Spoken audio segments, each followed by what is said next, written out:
Eu geralmente assisto suas aulas 2 vezes. Okay, so we are officially recording and starting now. Okay, we are going to solve the exercises that were left behind last class. You were supposed to solve the list called exercises syntax 1 available in Google Drive. I'll share the screen with you. Just a moment. Well, I think you can see my word processor. Can you? Can you see Word? Sim, tá dando pra ver. Yes, good. Isso. So if you take a look at the second sentence, it was already changed. If you watch the video that I'm putting right now on YouTube, you will understand what happened to sentence number 2. The original sentence was, after the final song, the drummer hurled his sticks at the crowd. We had to get this adverb phrase to the end of the sentence to preserve the canonical structure. Well, let's take a look at the directions of the exercise. So the exercise tells us rewrite, if necessary, of course, rewrite the sentences, turning the clause into canonical when necessary. So you will rewrite when necessary, and then analyze them syntactically, finding the subject. We conventioned here to use colors, subjects in blue, the predicate, which is in brackets, inside brackets, the external ones, the predicate, the predicator, which is put in red, the predicative complements, if so, if there are predicative complements, you are going to put them in a, we will convention a different color, and so on. Okay, so for example, the direct object that we used orange, or the indirect object that we used purple. Okay, so basically, first step, you have to check if the clauses, you have to check if the sentences are clausal sentences. Now, what does it mean to be a clausal sentence? A sentence made up of only one clause. If they are not clausal sentences, they will be either coordinated or subordinated. Okay? Coordinated if part number 1, clause number 1, and clause number 2 have an independent meaning. And when I say meaning here, I mean structural meaning. For example, it's beautiful. It's beautiful has a full meaning. Oh, teacher, but I don't know what it refers to. Yes, but it's a structure with it, subject, is, verb, beautiful, complement. Okay, like predicative complement for it. So it's a perfect canonical structure. So first step, check if the sentence is clausal or compound. Let's look at number 3. Gus smashed the electric guitar with a sledgehammer. So let's take a look at this. Where is the subject of this sentence? First step, we have to find the subject and the predicate. And to find this, we look for the verbal capsule, or the verb when there is only one verb. If there are two verbs, one auxiliary verb and a main verb, we call it verbal capsule. If there is only one verb, it's the verb and also the verb capsule. Where is it? Here in number 3. Gus smashed the electric guitar with a sledgehammer. Let's paint the verb red. Where is it? What should I paint red here? The subject is Gus. Gus is the subject. So let's paint it blue. I want to find the same blue. Let me look for it. I think it's this one. No. I have a problem with this palette. No. Okay, so let's put the predicate into brackets. The predicate is the rest. Smashed the electric guitar with a sledgehammer. Okay. Now in the predicate, I want you to find the predicator. Let's remember the idea, the notion of predicator. What is a predicator? It's the word in charge of the predicate. It's the same as to say it is the main verb. Where is the predicator in this predicate? The Let's put. smashed the electric guitar. Oh, yeah, almost that. Let me just paint this gray to follow a standard. Okay, the predicator, let's remember, the predicator is part of the verb capsule. It's the most important word in the verb capsule. Now, Smashed. smashed. This is the verb capsule, and this is also the predicator. Why, teacher? Because in this sentence, we have but one verb. There's no other verb, just the verb to smash, okay? So we are going to paint it red, and by painting it red, we understand it's the predicator, okay? I could write it down here. We are using the, oops, sorry about that.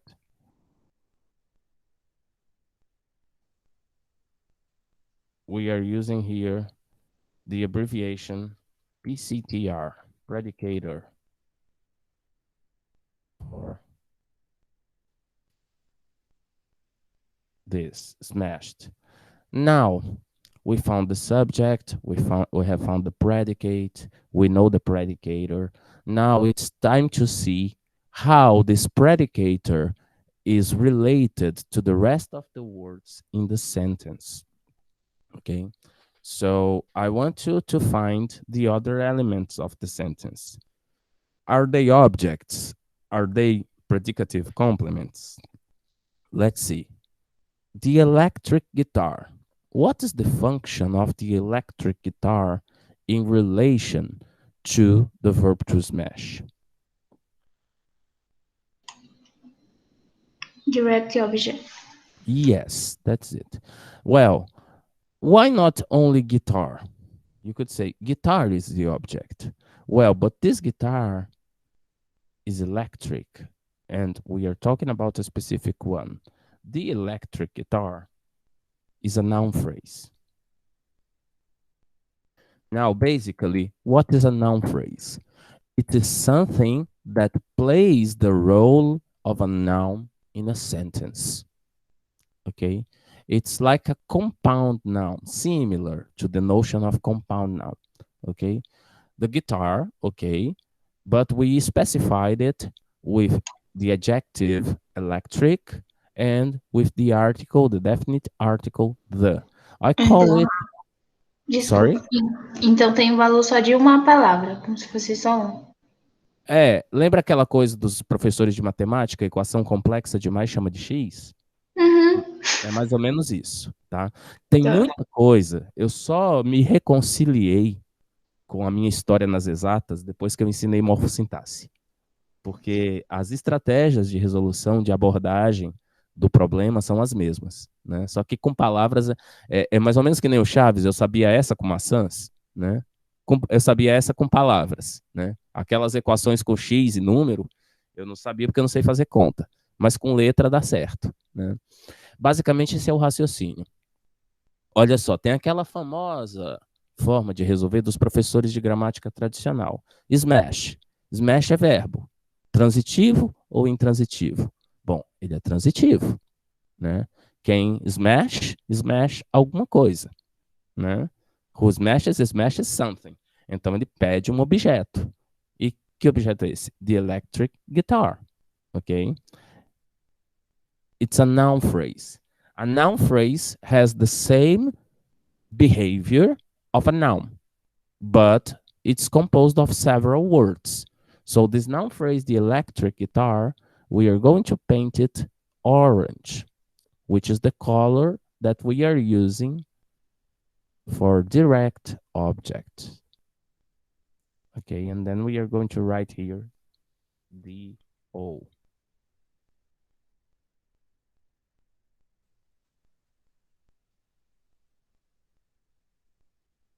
Now, with a sledgehammer.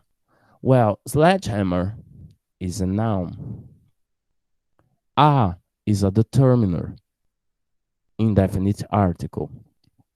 And with, what is the grammatical class of with?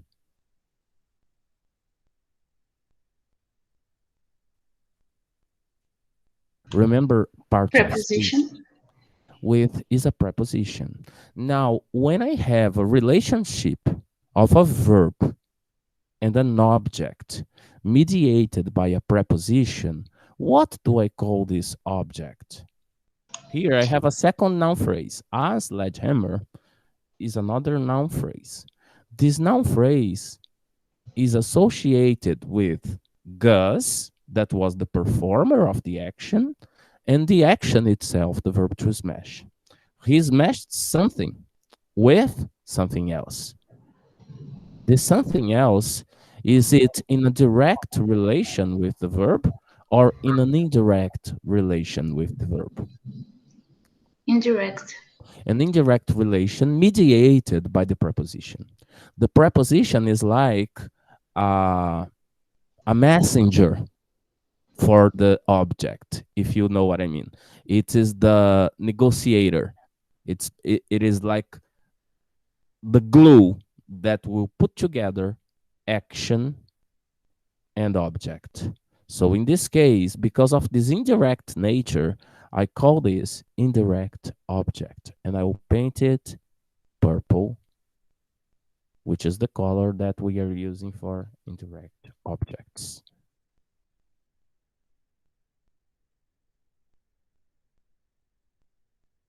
And if you wish, you can say with is a preposition. But it's not necessary, okay? Because the most important part, if there is an indirect object, of course, there will be a preposition, okay? So this, oops, I think this color is not good. It's not very,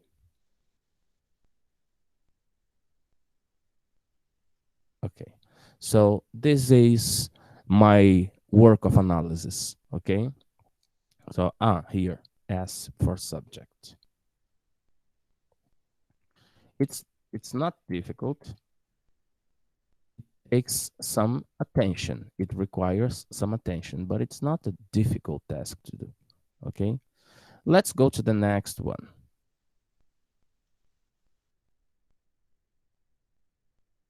Oh, consider this a unit. Let me try to.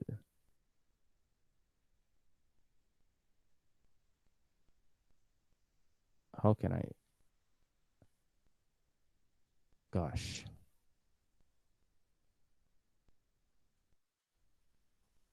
There's no way to do this. Maybe like this.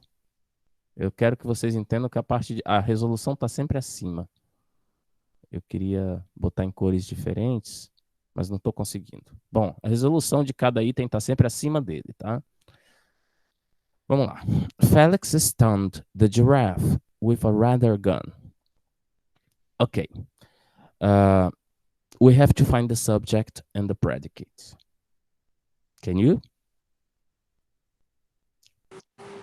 The subject is Felix. It's very similar to the previous one, isn't it? Felix is the subject. Yes. From now on, let's just use the colors, okay? So Felix, blue, the subject. Now the predicate into brackets. The predicate is what is not the subject. So it's the rest of the sentence. Well, please find me the predicator.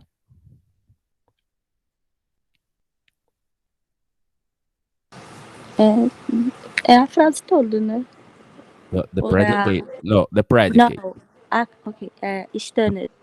Yeah, the predicator is the most important word in the predicate. Good. Now, he stunned. He stunned something with something. Is it very hard to solve this exercise? He stunned. No. Yeah, it's pretty much the same, isn't it? So find the two objects for me. Object number one. The giraffe. Good. Direct or indirect? Direct. Yeah, so let's paint it orange.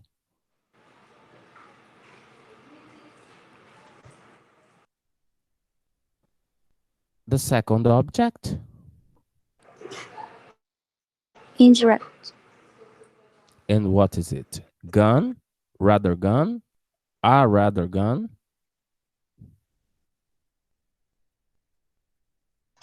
A rather gun. Yeah. Well, in fact, the a rather gun is the noun phrase, okay? Just the same as the giraffe. Both are noun phrases, okay? Remember, noun phrases are either the subject, the object, or the predicative complement. They can be one of the three entities in a sentence. So a rather gun is the indirect object. And with is the preposition that will mediate the relationship between the verb to stun and the rather gun. That's not, I don't think it's so difficult. Yeah. Now we have in number 5, we have a more complex problem. Take a look. Very slowly, Pandora opened the box. Is this canonical? We have a comma there. It's not canonical. And what should we do before we do syntactical analysis? We should first provide canonical structures, okay? So what kind of manipulation would you do here to provide a canonical structure? Se a gente colocar Pandora no começo. Pandora Mm, open the box very slowly. good. So forget about the comma. Start with Pandora. It's better. We don't need the comma anymore because we put the adverbial phrase at the end. So the comma is not necessary. And now, do we have a canonical structure? Yes, And who is the subject? Pandora.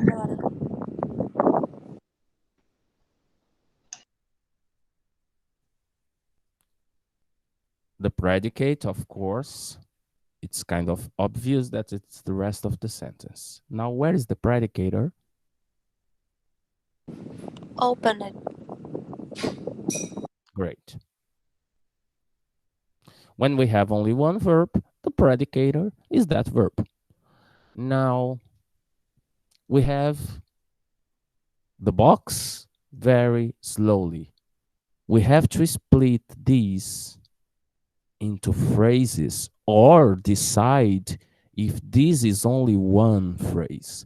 The box very slowly. Can you split this into smaller units? And if we can, what are the units?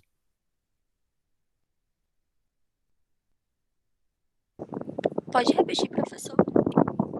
Okay, we have the expression, the box very slowly. What I'm asking you is this a phrase or is this a group of phrases? Can we split this bigger part, this part that is in gray, can we split it into smaller units?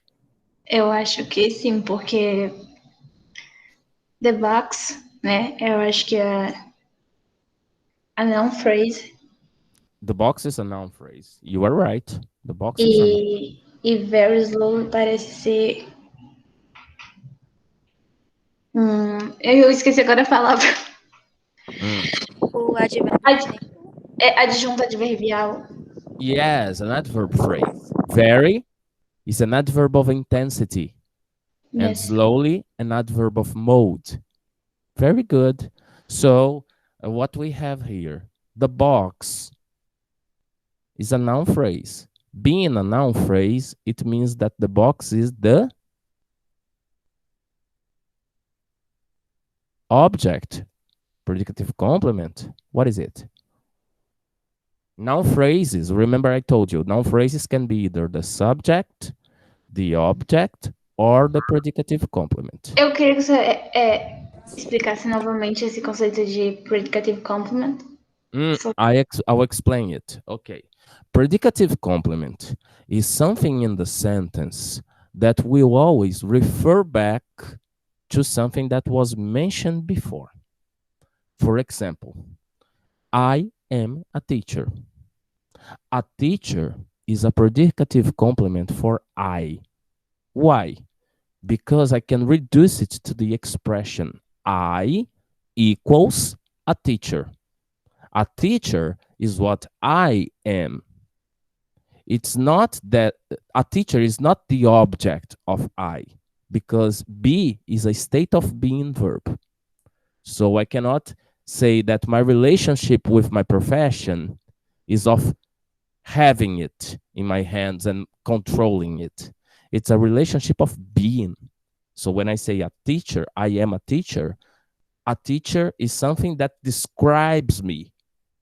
Okay, so the predicative complements describe something else that was mentioned before in the sentence. Now, objects are things that are related to the action, but they are external to the subject. The best way to explain this is predicative complements are internal to the subject or to the object. And the object is external to the subject. The box is internal to Pandora or external to her? External. So we can say it's the object or a predicative complement. Object. Of what nature? Direct or indirect? Direct. Very good. You're right. You're good girls. Now, let's decide about very slowly. We have just discussed minutes ago that very is an adverb of intensity, and slowly is an adverb of mode. So when I have adverb plus adverb, what kind of phrase do I have? If the head of the phrase is an adverb, and in this case we have a phrase with two adverbs, then I call this an adverb phrase. Okay, let's go back here a minute after the final song. Look, song is a noun. Final is an adjective. The is a determiner.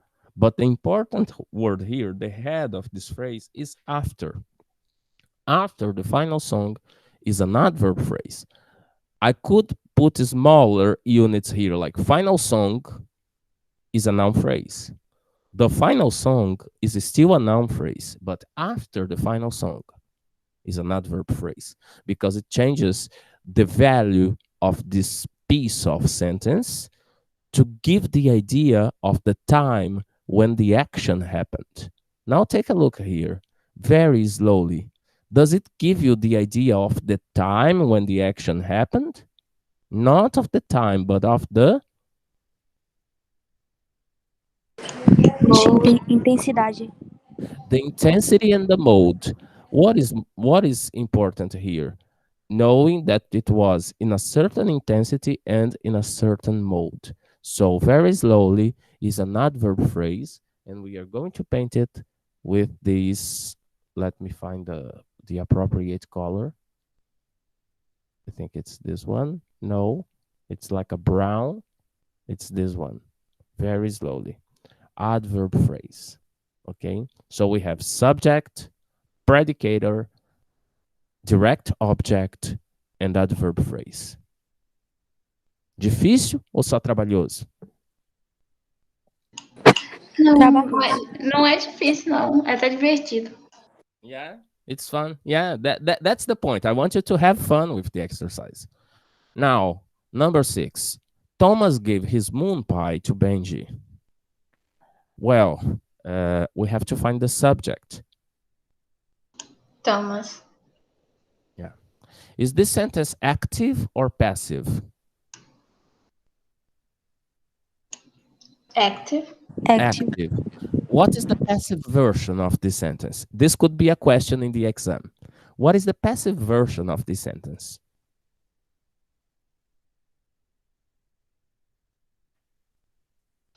Calma, tô pensando.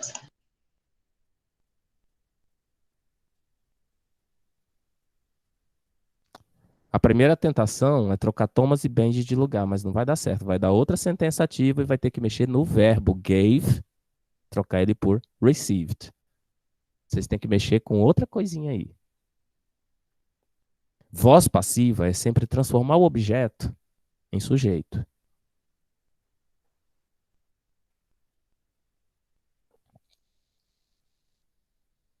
Uma ou outra alteração pode ter que acontecer. Sumiu uma palavra, entra outra. Professor, o que é moon pie? It's kind of pie.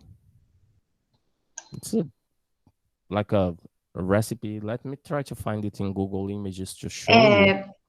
Benji é na Ásia? No, Benji is a proper name.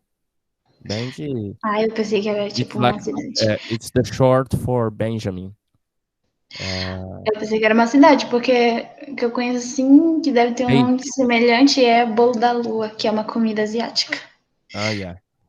Let me try to find a moon pie here. Moon pie.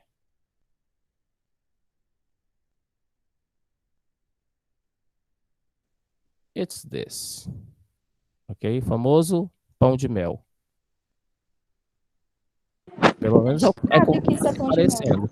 O nome é tão bonitinho. Eu gosto de pão de mel, inclusive. Eu gosto, mas eu sou bizarro. Eu gosto dele sem o chocolate. Só do pão de Como mel mesmo. assim? Tem uns. Aqui não tem para vender. Tinha lá em São Paulo, da Panko, o pão de mel puro. Para você, se você quer, você faz o chocolate e derrete por em cima. Se não quer, come ele daquele jeito. É um bolachão. Bolachão mole. Parece aquelas bolachas que você deixa dormida, aberta. Fica mole. Ok. Let's go. So Thomas gave his moon pie to Benji. Não faz parte da pergunta, tá? Eu coloquei só como uma provocação. Se a gente fosse fazer uma versão passiva dela, teria que transformar moon pie no objeto aí que inicia a sentença. Ficaria: The moon pie was given to Benji by Thomas. Or, the moon pie was given by Thomas to Benji. Né? Nada canônico. Aqui já tá bem legal. Eu só perguntei se era ativo ou passivo, porque como tem dois nomes próprios, you have Thomas and you have Benji, one is the subject of the action and the other one is the receiver of the action. Okay? Now, when you have the receiver of an action, the receiver of the action will always be the indirect object. Like, I punched the adversary on the face. Quem fez a ação de dar o murro foi eu. Eu sou o sujeito. Quem recebeu foi ele é o objeto. Né? I punched him on the face. Ele é a direção da minha ação. Quando um objeto é a direção da sua ação, ele sempre tem uma preposição, ainda que implícita. Né? Existe um movimento de ação e existe uma direção desse movimento. Quem recebe a ação é o objeto indireto. Quando a gente for discutir os objective pronouns, né, os pronomes que têm função de objeto, isso vai ficar mais claro. É o próximo exercício que a gente vai fazer. So let's go there. Thomas gave his moon pie to Benji. Subject? Thomas. Good. I won't ask you for the predicate anymore because it's obvious. verb capsule and, by consequence, the predicator? Gave. Oops. Okay. Now we have moon pie, his moon pie to Benji.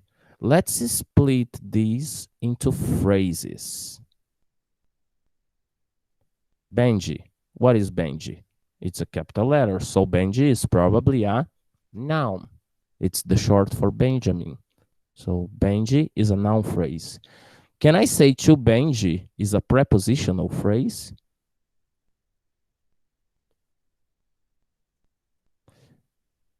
For analytical reasons, I can say this, okay? But it's easier for me to isolate the noun phrase from the preposition and treat Benji later on as what it is in the sentence, okay? Benji is a noun phrase or a noun, okay? In fact, it's not even a phrase. It's just a noun.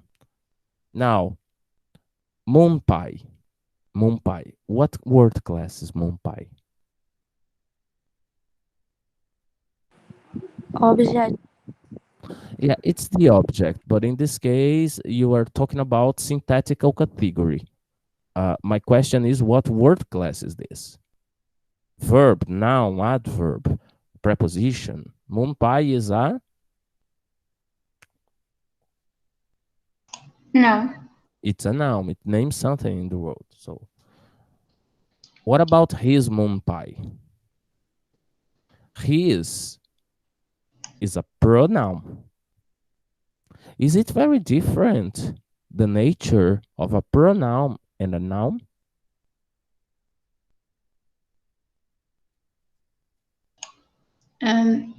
Not. No.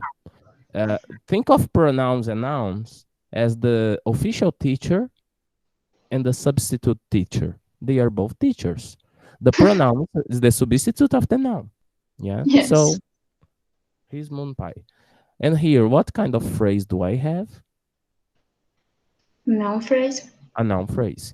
Remember now, noun phrases can be either the subject, the object, or the predicative complement.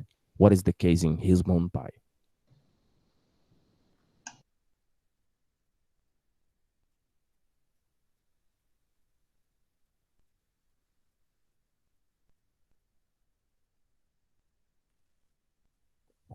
Subject, object, or predicative complement? It can't be the subject because the subject is Thomas. Yes. If you want to know if it's not a predicative complement, check if it's describing something before. The moon pie is not describing anything. It's the thing that was given. So it's the object. Direct or indirect? Direct. Great. Now to Benji. Benji is a noun. So being a noun means being either the subject, it's impossible because it's Thomas, being the object, or being a predicative complement. To be a predicative complement, it needs to be a description of something mentioned before. Is it the case? No. No. So it's an object. Yes, as an object. Indirect. What kind? Yes, indirect, because Benji. The preposition.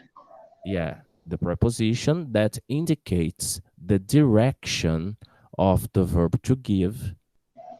From Thomas, the giving takes place in the direction of Benji. Indirect objects always have an indirect relationship with the action. Somebody does the action, and the indirect object is the receiver of this action. Okay. We have number 7 now. After breakfast, Vera drove the mission with Ted. Canonical? Non-canonical. Non-canonical. So what should we do? Tem que pegar. colocar after breakfast no final da frase. Que a essa altura vocês já perceberam que after breakfast é o quê? É Adverbial. advérbio. An adverbial expression or an adverbial phrase. Yeah, adverb phrase. Os livros didáticos para estrangeiro geralmente tratam isso também como time expression, né? After breakfast. Porque, na verdade, é o famoso adjunto adverbial de tempo, né? Or adverbial phrase for time in English. Now, Vera drove to the mission with Ted after breakfast. Well, subject. Vera. Yeah. Oops. Let me choose a different blue. Predicate here. Drove to the mission with Ted after breakfast. Where is the predicator?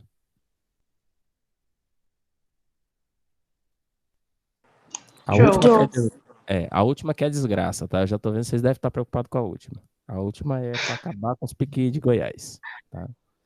Drove. Ok. To the mission with Ted after breakfast. Vamos começar, como diz o esquartejador, vamos por partes. After breakfast, a gente já discutiu a natureza disso aqui. Como é que eu chamo esse tipo de coisa aqui? After breakfast? Adjunto adverbial de tempo. Isso. In English. Como chama? Isso aqui? Adverb? No, ou não, isso aqui é... This is a noun. So, now, this one is an adverb and is the head of this phrase. I have a phrase composed of an adverb and a noun. The head is the adverb. So I call this an adverb phrase. A gente está usando aquele marronzinho, adverb phrase. Keep this in mind, adverb phrase, okay? Now, let's analyze the other elements. Ted. What is the grammatical class of the word Ted? Noun. It's a noun. Can I say Ted is a noun phrase? Yes. Let's isolate the preposition with.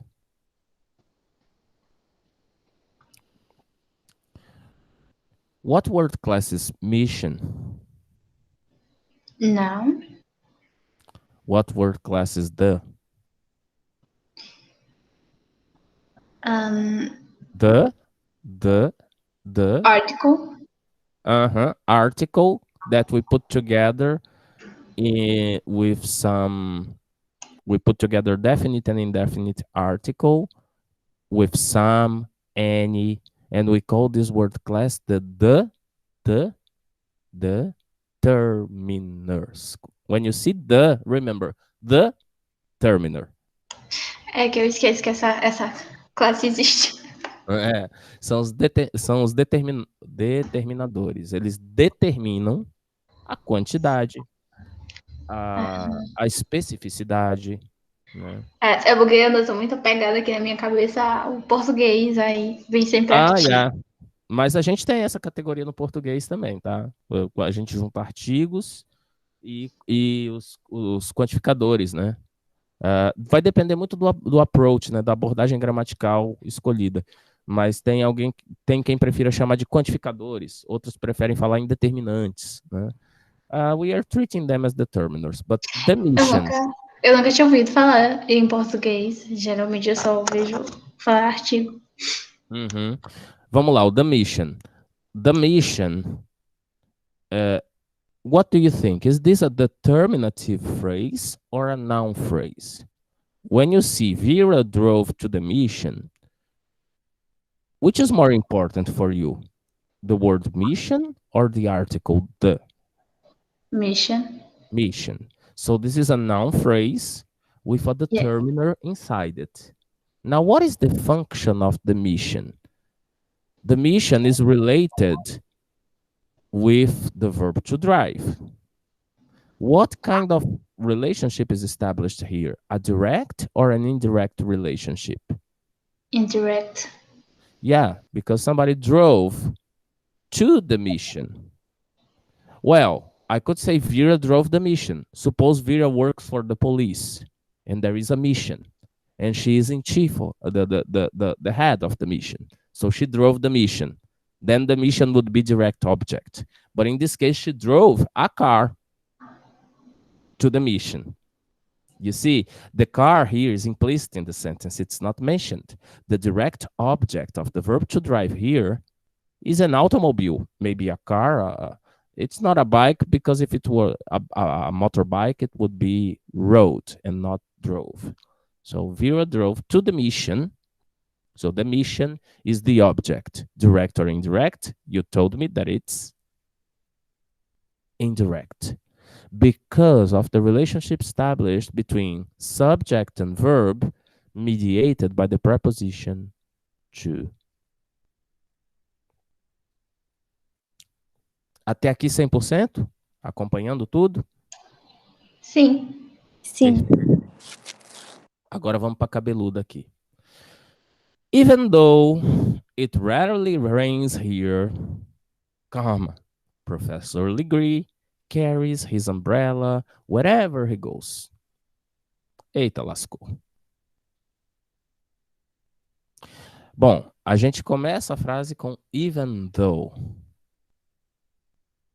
Vamos tentar pensar um pouquinho no português. O even though seria equivalente a um que em português. Ainda que, né?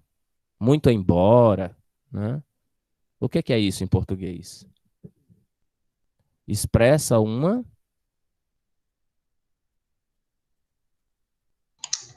Condição. uma contradição, na verdade, né? Muito embora nunca chova, ele traz um guarda-chuva, né? Sim. Tem uma relação aí que é de coordenação ou de subordinação. Vamos ver, vamos eliminar isso. Vamos eliminar esse even though. Esquece o even though. Pensa nisso aqui. It rarely rains here. Tem sentido completo? Do you have a full meaning here? Você pode até não saber onde é esse here. If it's Sertão do Ceará or Sahara Desert. But you know that it rarely rains here. Do you have a full meaning in this clause? Yes. So, how about the even though? The even though is just a connection. Teacher, but I learned that connections come in the middle of the sentence between idea number 1 and idea number 2. Yes, most of them. But even though introduces this notion of contradiction of an expectation at the beginning of the sentence. It's either a coordinator or a subordinator that we call a conjunction. Even though is a conjunction. The difference is that even though is a conjunction that you write with 2 words. It looks like a phrase, okay? So let's just cross even though for a moment and focus here. Do we have a full meaning? If you tell me yes, I'll check it green. Do we have a full meaning? It rarely rains here. Is it meaningful for you? Yes. Yes. So let's check it green. It rarely rains here. O fato de ter sentido em si mesmo diz duas coisas, das duas, uma coisa sobre essa clause.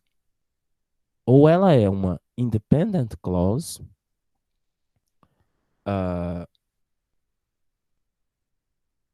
não, só diz isso mesmo. It is an independent clause. Sorry. This is an independent clause, okay? Now, forget about the comma. The comma will introduce you another clause. How do you know that the comma will introduce another clause? because of verbs that appear here, the verb to carry. So let's paint it red. Carry is the verb. It will introduce the predicate, okay? The predicate is here. Someone, he, Professor Legree, which is the subject.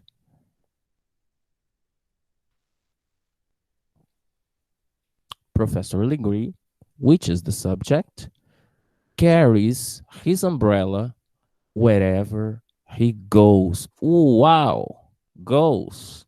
Another verb.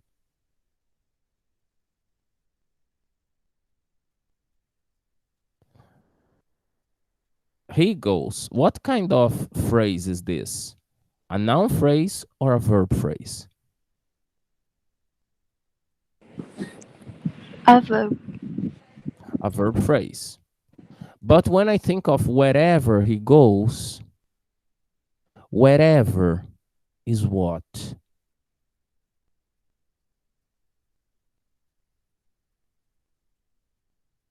Does it still look like a verb phrase? Now the part in red and painted gray. Wherever he goes.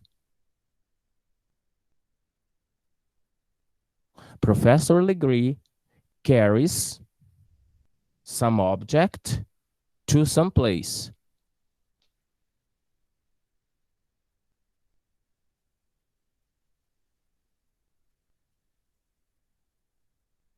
Wherever he goes. Does it still look like a verb phrase? Não.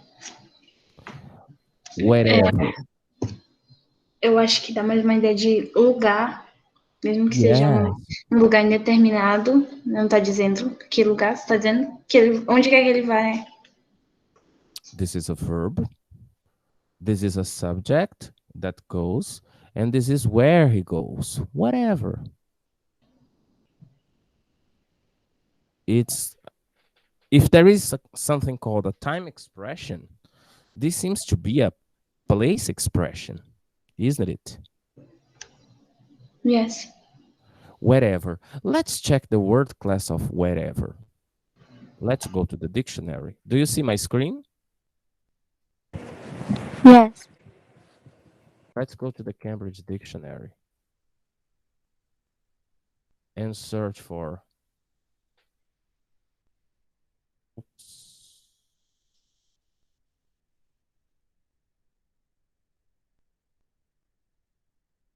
whatever. The word class is an adverb. It's either an adverb or a conjunction. But we know that conjunctions do not derive into phrases. Remember, out of the 8 word classes, only 6 derive into phrases. They are the adverbs deriving to adverbial phrases. There is no conjunction phrase, okay? We have, remember that sentence, NASA has discovered a very cold planet. So noun, determiner, and the other word classes, they are 8. Noun, determiner, verb, conjunctions, coordinators, adjectives, adverbs, Subordinators. yes, subordinators, and you learn that, yes, you learn that coordinators and subordinators are the 2 word classes that don't derive into phrases. The others do. So if you had to run the risk here, would you say this is an adverb phrase? Or would you say this is a verb phrase? Adverb. Adverb phrase. So let's paint it brown. Estão vendo que a gente já resolveu praticamente? Yes. Okay. Parece tão difícil. Yeah. Now, take a look at his umbrella. What is his umbrella? Umbrella is a noun. So we have a noun phrase. But his umbrella His is a pronoun, so his umbrella is also a noun phrase. Let me just put brackets here in wherever he goes to make it clear this is a phrase. His umbrella is what? Being a noun phrase means being the subject or being the object or being a predicative complement. Is his umbrella a description of Professor Legree? No, because he does not look like an umbrella. He is not an umbrella. So it's not a complement. His umbrella is not the subject because it comes after the verb. So his umbrella is an object. And it's up to me to decide now what kind of object. Direct or indirect? What do you think? Direct, I think. Direct object.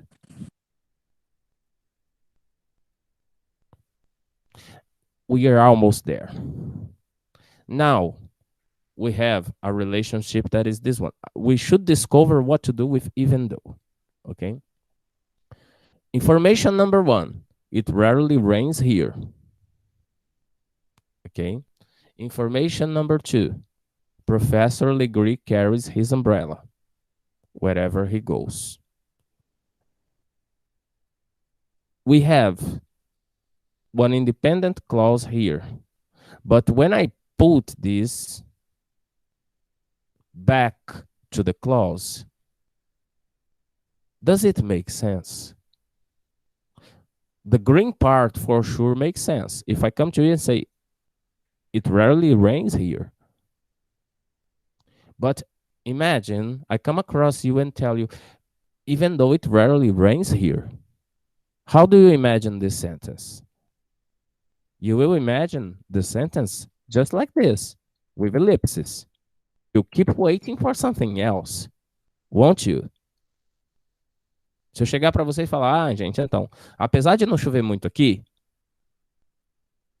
cri, cri, cri, entendeu? Você viu aí, professor? Apesar de não chover aqui, o quê, velho? Apesar de não chover aqui, eu gosto de sair de sombrinha, né? Então, é mais ou menos essa relação. Essas reticências, né? Essa vírgula estabelece uma relação entre este período e este outro. Eu vos pergunto, esse aqui tem sentido próprio? Eu posso pintar isso aqui tudo de verde? Já fiz análise. Posso pintar tudo de verde e dizer isso aqui, independente de qualquer coisa, mesmo que eu elimine essa daqui. Opa. Professor Legree carries his umbrella wherever he goes. Tem sentido próprio? Sim. Sim, sim. Opa. Essa oração, então, ela é independente. Muito bem.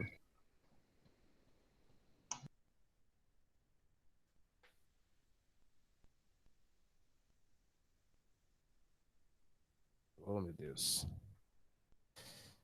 Um momentinho. Eu vou fazer uma gambiarra aqui.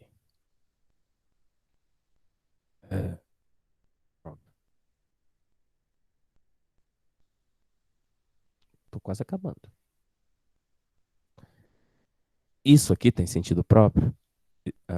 Esquece a vírgula. Isso aqui tem sentido próprio? It rarely rains here.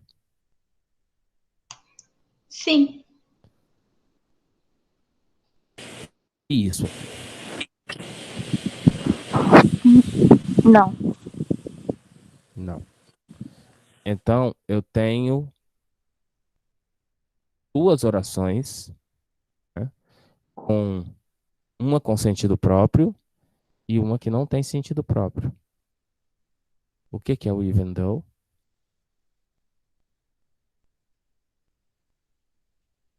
Ele é uma conjunção, com certeza, mas de que natureza? Subordinator ou coordinator?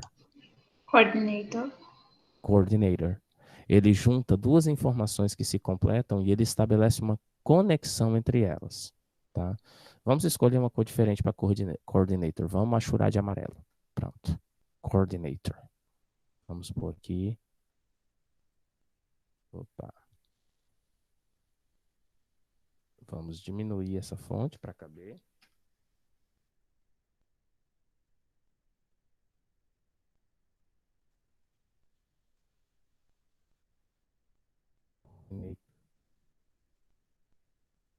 Agora a gente pode analisar essa outra frase aqui. O it. It rarely rains here. What is it?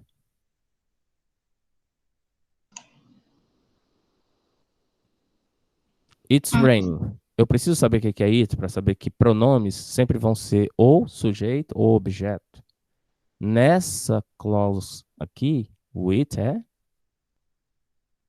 subject. Rarely rains here is the predicate. Como eu tenho duas clauses, eu tenho dois subject, dois predicate, entendeu? Um para cada lado da vírgula. It rarely rains here. Rarely é o quê?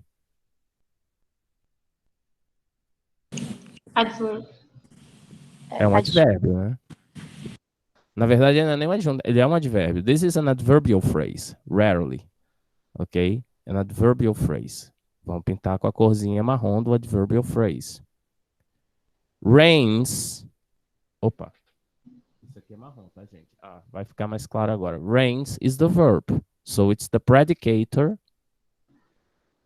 And here is another adverb, isn't it? For place. It's a in fact, it's a preposition. Rains here.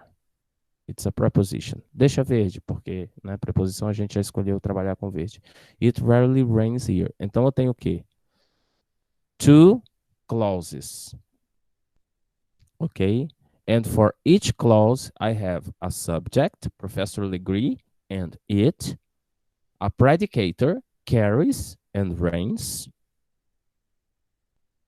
an object, his umbrella here. Here I do not have object because rain is an intransitive verb. It rains. What rains? It rains. Doesn't need anything to rain. It rains, simply rains. Here I have an adverbial expression, wherever he goes. And here I have a preposition to indicate the place where it rains. Okay? And rarely is an adverbial expression. It's an adverb of frequency. Okay? And even though coordinating both. Qual é o problema aqui? Vocês estão acostumados a ver o coordinator ou subordinator depois da vírgula. O even though vem antes. Né? E isso confunde um pouco. Mas deu para entender essa última? Deu sim. Que a relação de subordinação são duas orações com sentidos próprios, que eu junto, preciso de um even though para isso. Tá? Então, por hoje, a gente fica com essa. Na próxima aula, eu vou introduzir para vocês a noção de relative clauses, e a gente vai ver um pouco de who e that, e quando que eles são objective pronouns ou subjective pronouns. Eu tenho uma dúvida. Sim, pode falar, querida. Se a gente tem que sempre transformar, né, em canonical clause, como que a gente transforma uma frase negativa em uma afirmativa, uma positiva? Você analisa a positiva, mesmo que vá mudar o valor semântico.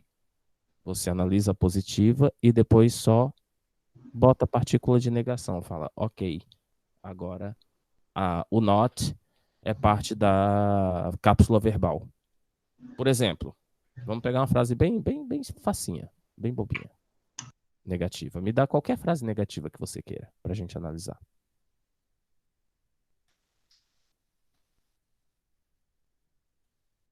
Pode falar qualquer frase negativa. I didn't eat ice cream yesterday. Didn't. Let's go to I didn't eat ice. Yes, it's the best. Purpose, ice cream. Ok. Beleza. Eu tenho um problema porque ela é não canônica. O que torna ela não canônica é isso aqui. Beleza, eu ignoro. Cross out. Trabalha com I did eat ice cream yesterday. Professor, mas essa estrutura não existe. Existe quando você é enfático. né? Lembra? I did eat ice cream yesterday. It's the same as I ate ice cream yesterday, for sure. Vocês podem trabalhar com isso. Sorry. Tanto pode trabalhar com essa, como trabalhar com I did it. Você pode considerar isso aqui cápsula verbal, ou você pode considerar isso aqui um verbo. Dá na mesma, tá? Se eu fizer análise a partir daqui, da forma enfática, eu tenho subject, I, eu tenho auxiliary verb, plus main verb, plus ice cream. Acho que fica claro que é o objeto direto, né? Direct object. Oops. And yesterday is the adverb phrase. The adverb of time. Ficou claro isso? Ah, professor, agora eu quero analisar a negativa. Beleza. Você pode simbolizar assim. Verbo auxiliar na negativa. Ou você pode simbolizar assim. Verbo auxiliar mais not, mais main verb. Ou você ainda pode fazer assim. Chama todo esse bololô aqui, ó. Vermelho.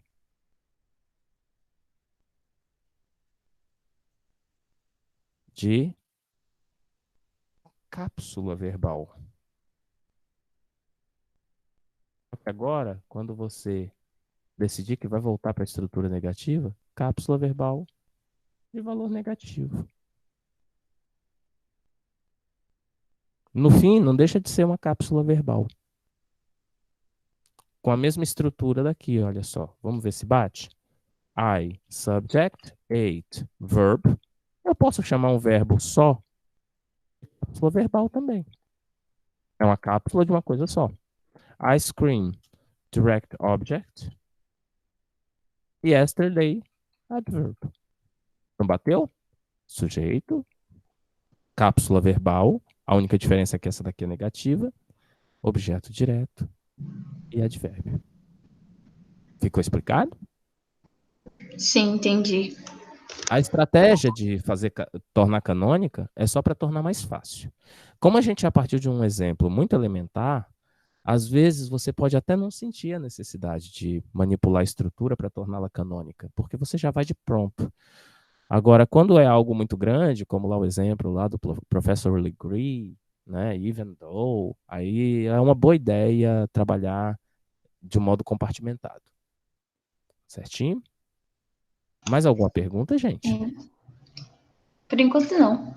Por enquanto não Então, também, tá bom. Foi professor. um prazer tê-las na aula hoje. Tá? Eu vou, então, encerrar por aqui. Deixa eu fechar a gravação.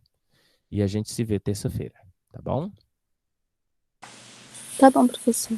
Bom Um dia. abraço para vocês. Tá Um ótimo bom. dia. Tá bom. Ótimo dia Um pra você abraço. também. Boa semana, bom fim de semana. Ah, é.